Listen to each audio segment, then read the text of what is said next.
Hello friends, unique স্বাদের বাহারে আপনাদের সবাইকে স্বাগতম। আমি শান্তনা। এই গরমে চলে এসেছি আজকে ঠান্ডা ঠান্ডা কুল একটি রেসিপি নিয়ে। তো বন্ধুরা, সেদিন বাইরে বেরিয়েছিলাম, বাইরে কি প্রচণ্ড গরম।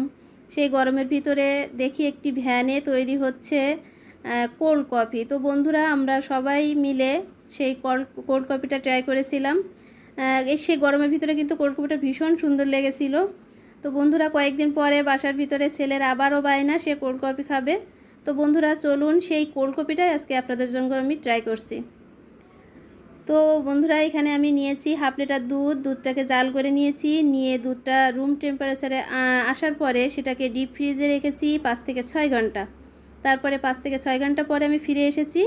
এরকম 3টা গ্লাস নিয়েছি। দেখুন, 3টা গ্লাসে আমি এখন চকলেট সিরাপ দিয়ে গ্লাসটাকে ডেকোরেট করে নিচ্ছি। তো বন্ধুরা, চকলেট সিরাপটা আমি কিভাবে বানিয়েছি সেটাও বলে দিই। এটা আমি ডার্ক চকলেট নিয়ে তার মধ্যে 1 চা চামচ দুধ দিয়ে গরম পানির ভিতরে বসিয়ে আমি এই সিরাপটা তৈরি করে নিয়েছি। তো বন্ধুরা দেখুন, আমি সেই দুধটা বের করে নিয়ে এসেছি। দুধটা আমি খানিকক্ষণ আগে বের করেছি বিদায় এরকম তরল হয়ে গেছে। তবে এরকম যদি বরফ থাকে আপনাদের জন্য খুবই ভালো হবে।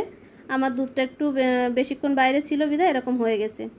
তো বন্ধুরা, তারপরে এখানে দিলাম 1 চা চামচ কোকো পাউডার, এখানে দিলাম সুগার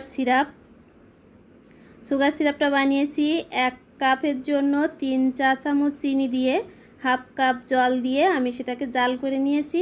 চিনি গলে যাওয়া পর্যন্ত নিয়ে সেটাকে নর্মাল ফ্রিজে রেখেছি ঠান্ডা হওয়ার জন্য। সেই সিরাপটাই আমি এখানে দিয়ে দিলাম।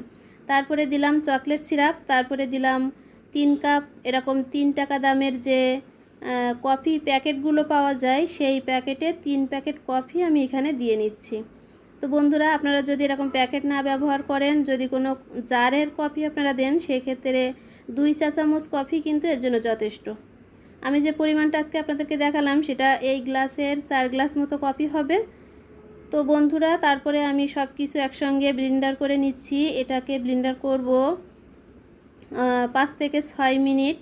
দেখবেন উপরে ফোম হয়ে আসবে, ততক্ষণ পর্যন্ত এটাকে ব্লেন্ড করতে থাকবেন।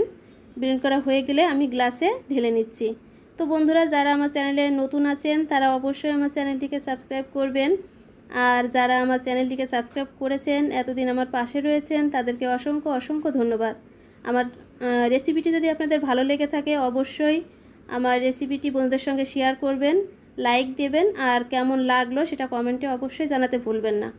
বন্ধুরা দেখুন, চলে এসেছি। সব গ্লাসের ভিতরে আমি কফিটা ঢেলে নিয়ে তার উপরে হালকা কোকো পাউডার ছড়িয়ে ডেকোরেট করেছি। আর এখানে নিয়েছি 3টা ওয়েফার দিয়ে আমি প্রত্যেকটা গ্লাসে একটা করে ওয়েফার দিয়ে নিয়েছি। তো বন্ধুরা, বিশ্বাস করুন, কফিটা কিন্তু অসাধারণ হয়েছিল। আপনারা বাসায় অবশ্যই ট্রাই করবেন। সবাই ভালো থাকবেন, সুস্থ থাকবেন। নমস্কার।